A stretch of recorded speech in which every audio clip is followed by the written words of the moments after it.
1776ला अमेरिकेला स्वातंत्र्य मिळाल्यानंतर अमेरिकेच्या राज्यघटनेच्या कामकाजाला सुरुवात झाली। अमेरिकेची राज्यघटना लिहिण्याचं काम थॉमस जेफरसन यांच्याकडे आलं। त्यांनी राज्यघटना लिहून पूर्णही केली आणि राज्यघटना लिहून पूर्ण झाल्यानंतर एका पत्रकाराने थॉमस जेफरसनला असा प्रश्न विचारला की अमेरिकेची राज्यघटना आपण लिहिली आहे, परंतु या राज्यघटनेमध्ये महिलांना मात्र राजकीय कोणतेही अधिकार देण्यात आलेले नाहीत। या प्रश्नाचं उत्तर देत असताना थॉमस जेफरसनने एका वाक्यामध्ये असं म्हटलेलं होतं की women's position in house not in politics. अर्थातच महिलांची जी जागा आहे ती जागा ही फक्त घरात आहे, किचनमध्ये आहे, ती राजकारणामध्ये नाही। आणि तेव्हापासून अमेरिकेच्या इतिहासामध्ये आपल्याला असं दिसेल की राज्यघटना तयार झाली, राज्यघटनेनं हे ब्रीदही स्वीकारलं की all men are born free and equal, परंतु महिलांना मात्र मतदानाचा अधिकार दिला नाही। 1848 पासून महिलांनी तिथे मतदानाचा अधिकार मागायला सुरुवात केली। ही लढाई इतकी मोठी होती की थेट 1920 पर्यंत या लढाईला लढावं लागलं आणि 1920 मध्ये अमेरिकेने महिलांच्या मतदानाचा अधिकार स्वीकारला आणि महिलांना मतदानाचा अधिकार दिला। बघा, एक राज्यघटना लिहिणारा व्यक्ती महिलांना मतदानाचा अधिकार देत नाही आणि महिलांना त्याच्यासाठी जवळपास 200 वर्षाचा संघर्ष करावा लागतो आणि 200 वर्षानंतर महिलांना कुठे मतदानाचा अधिकार मिळतो। आजही अमेरिकेची परिस्थिती जर आपण बघितली तर तिथे महिलांना अजूनही दुय्यम स्थान दिलं जातं आणि म्हणूनच अमेरिकेच्या इतिहासामध्ये आपल्याला अजूनही एकही महिला राष्ट्राध्यक्ष झालेली पाहायला मिळत नाही। त्या उलट भारतामध्ये जेव्हा डॉक्टर बाबासाहेब आंबेडकरांना राज्यघटना लिहिल्यानंतर काही प्रश्न विचारले गेले त्यावेळेस डॉक्टर बाबासाहेब आंबेडकरांनी हे तत्त्व स्वीकारलं की all men are born free and equal आणि त्याच्यामध्ये त्यांनी महिलांचा देखील समावेश केला आणि महिलांना देखील पुरुषांप्रमाणेच मतदानाचा अधिकार असेल, निवडणूक लढवण्याचा अधिकार असेल आणि या देशाचा राष्ट्रपती आणि पंतप्रधान होण्याचाही अधिकार असेल। आणि याचंच यश म्हणून आपण बघतोय की भारतामध्ये अमेरिकेच्या कितीतरी वर्षानंतर आपण राज्यघटना स्वीकारली, परंतु अमेरिकेच्या अगोदरच आपण या देशाला एक राष्ट्राध्यक्षही दिले आणि पंतप्रधान देखील दिले आणि म्हणूनच भारताची जी राज्यघटना आहे ही भारताची राज्यघटना महिलांसोबत कोणताही दुजा भाव करताना आपल्याला दिसत नाही। परंतु भारतीय जनता पक्षामधल्या महिला थेट राजकारणामध्ये आहेत, राजकीय खुर्चीवर बसलेले आहेत आणि तरीही त्यांना राज्यघटना नको आहे। या उलट जर भारताची राज्यघटना अमेरिकेच्या राज्यघटनेसारखी असती आणि अमेरिकेप्रमाणेच महिलांना जर या देशामध्ये मतदानाचा अधिकार दिला गेला नसता तर महिलांनी कोणत्या प्रकारचं आंदोलन केलं असतं का केलंच नसतं असा देखील प्रश्न आहे। हे मी का सांगतो आहे याचं कारण असं आहे की भारतीय जनता पक्षाच्या राजस्थानमधील नागौरमधून निवडणूक लढवणाऱ्या ज्योती मिर्धा यांनी भारतीय राज्यघटना बदलण्याचं स्टेटमेंट केलेलं आहे। त्यांनी असं म्हटलेलं आहे की भारतामध्ये काही चांगलं करण्यासाठी काही कठोर निर्णय घ्यावे लागतात, काही कठोर पावलं उचलावी लागतात आणि ते पाऊल म्हणजे काय असेल तर भारताच्या राज्यघटनेमधले बदल किंवा भारतीय राज्यघटनाच बदलणं असेल। आणि म्हणूनच भारतीय राज्यघटना जर बदलायची असेल तर ते असं म्हणतायत की भारतीय राज्यघटना बदलण्यासाठी आपल्याला भारताच्या दोन्ही सभागृहामध्ये अर्थातच लोकसभा आणि राज्यसभा या दोन्ही सभागृहामध्ये आपलं बहुमत असणं गरजेचं आहे। जोपर्यंत या दोन्ही सभागृहामध्ये बहुमत येणार नाही तोपर्यंत आपण राज्यघटना बदलू शकत नाही। लोकसभेमध्ये आपल्याला बहुमत आहे परंतु राज्यसभेमध्ये आपल्याला बहुमत नाही असं देखील त्यांचं म्हणणं आहे। त्यापुढे असंही म्हणतात की यावर्षी लोकसभेमध्ये आपल्याला तिसऱ्यांदा जर संधी मिळाली तर आपली काही दिवसानंतर आपली राज्यसभेमध्ये देखील आपलं बहुमत तयार होईल आणि आपल्याला राज्यघटना बदलणं सोपं देखील जाईल। अशा प्रकारचे स्टेटमेंट भारतीय जनता पक्षांच्या विविध नेत्यांकडून वारंवार करण्यात आलेले आहेत। ज्योती मिर्धा जरी आज बोलत असल्या तर यापूर्वी देखील स्वतः पंतप्रधानांचे सल्लागार विवेक देबरॉय यांनी देखील काही दिवसापूर्वी एक लेख लिहिला होता द मिंटमध्ये आणि त्याच्यामध्ये त्यांनी असं म्हटलेलं होतं की 2047 पर्यंत आपल्याला भारताचं संविधान बदलणं गरजेचं आहे।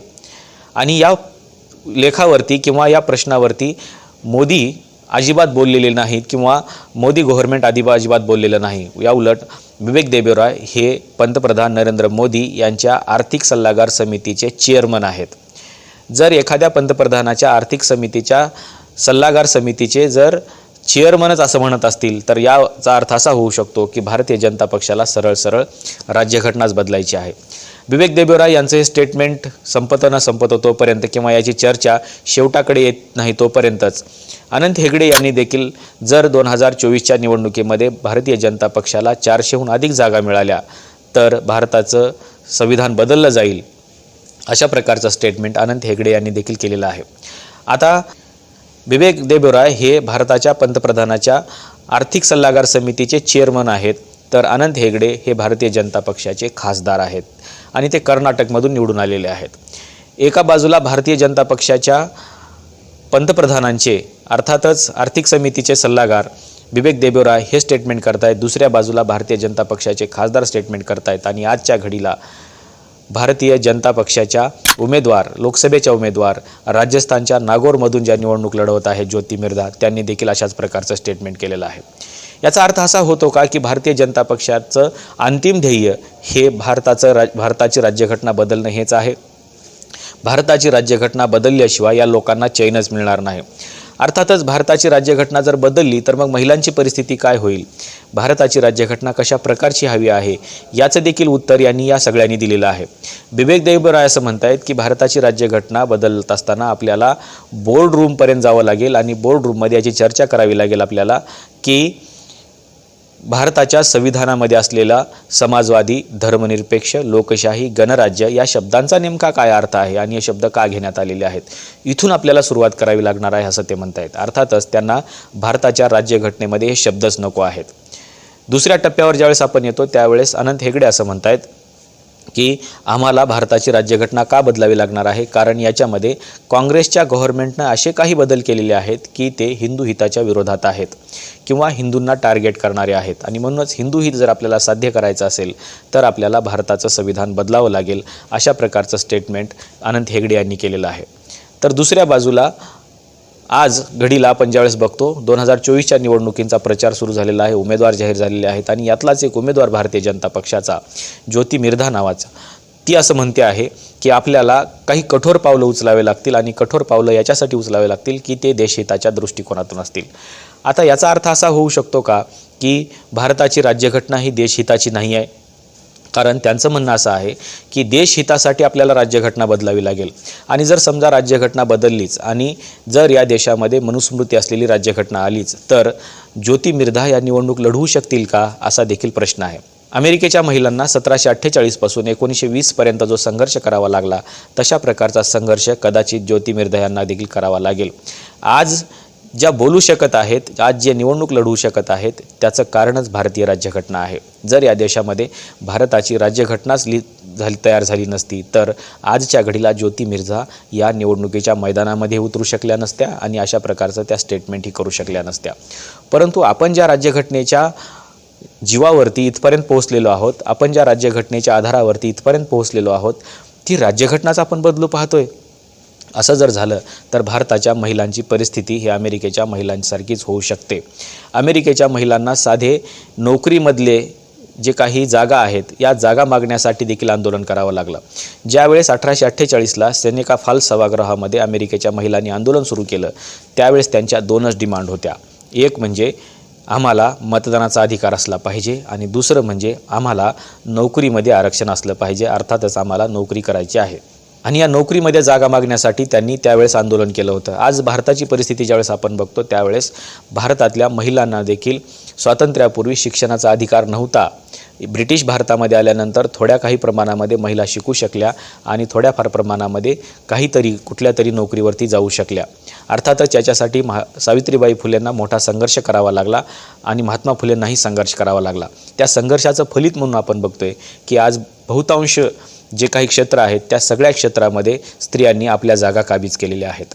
जर कदाचित महात्मा फुले नसते, सावित्रीबाई फुले नसत्या आणि डॉक्टर बाबासाहेब आंबेडकर नसते तर महिलांची परिस्थिती देखील जी इतिहासामध्ये होती त्याच पद्धतीनं राहिली असती. अर्थातच महिला या चूल आणि मूल इतक्याच मर्यादित राहिल्या असत्या. आणि म्हणून थॉमस जेफरसन ज्या पद्धतीनं म्हणाला होता की women's position in house not in politics, त्याच पद्धतीची पोझिशन ही भारताच्या महिलांची देखील होती. परंतु त्या पोझिशनमधून बाहेर येण्यासाठी महात्मा फुलेंना, सावित्रीबाई फुलेंना आणि पुढे डॉक्टर बाबासाहेब आंबेडकरांना मोठा संघर्ष करावा लागला आणि म्हणूनच त्यांची ही पोझिशन आज तयार झालेली आहे. जर भारताचं संविधान बदललं गेलं ज्या पद्धतीनं ज्योती मिर्धा म्हणत आहेत त्या पद्धतीने किंवा अनंत हेगडे किंवा बिबेक देबरॉय म्हणतात त्या पद्धतीनं जर ते बदललं गेलं तर महिलांची परिस्थिती नेमकी काय होईल याचा विचार याच महिलांनी करणं गरजेचं आहे. आणि यांना कोणीतरी सांगणंही गरजेचं आहे की जर भारताचं संविधान बदललं गेलं तर तुमची अवस्था ही थॉमस जेफरसन सांगतो त्या पद्धतीनं women's position in house not in politics या पद्धतीची होईल. किंवा आपल्याकडे ब्रिटिश भारतामध्ये येण्याच्या पूर्वी जी होती चूल आणि मूल इतकीच मर्यादित राहील. परंतु आपल्याला असं वाटतं की मनुस्मृती आली, हिंदू राष्ट्र तयार झालं, हिंदूंचं एक संविधान तयार झालं तर मग आपला खूप विकास होईल. यापूर्वी त्यांच्याकडे ज्यावेळेस अधिकार होते त्यावेळेस तुमची अवस्था काय होती हे देखील बघणं तितकंच गरजेचं आहे. आणि म्हणून महिलांनी कुठेतरी इतिहास वाचणं गरजेचं आहे. आणि इतिहासामध्ये ज्यावेळेस या देशातल्या सर्वश्रेष्ठ असलेल्या वर्णाच्या हातामध्ये सत्ता होती, सर्वश्रेष्ठ असलेल्या वर्णाचा धर्मग्रंथ इथे काम करत होता, त्यावेळेस तुमची पोझिशन काय होती आणि या देशामध्ये भारतीय संविधान आल्यानंतर तुमची पोझिशन कशा पद्धतीनं बदलली याचं थोडंसं तुलनात्मक अभ्यास करणं आपल्याला गरजेचं आहे. आणि म्हणूनच ज्योती मिर्धा या जरी आज म्हणत असल्या की आम्हाला भारताचं संविधान बदलावं लागेल, याच्यासाठी लोकसभा आणि राज्यसभा या दोन्ही सभागृहामध्ये आपलं बहुमत येणं गरजेचं आहे. जर समजा बहुमत आलं आणि या देशाची राज्यघटना बदलली गेली तर ज्योती मिर्धा या लोकसभेच्या सभागृहामध्ये दिसणार नाहीत. त्यांनी याचा पुरेपूर अभ्यास करणं गरजेचं आहे. त्यांनीच नाही तर मोदींची जी ही संविधान बदलू पाहणारी टीम आहे या सगळ्याच टीमनं याचा अभ्यास करणं गरजेचं आहे. आपल्याला नेमकं मोदींच्या या टीमबद्दल नेमकं काय वाटतं? विवेक देबरॉय, अनंत हेगडे, ज्योती मिर्धा अशी कितीतरी लोक आहेत की जे संविधान बदलू पाहत आहेत. या संविधान बदलू पाहणाऱ्या टीमबद्दल आपल्याला नेमकं काय वाटतं आणि याच्या पाठीमागे खरोखरच BJPचा हात आहे का हे सांगायला विसरू नका. आजच्या व्हिडिओमध्ये इथंच थांबूया. धन्यवाद.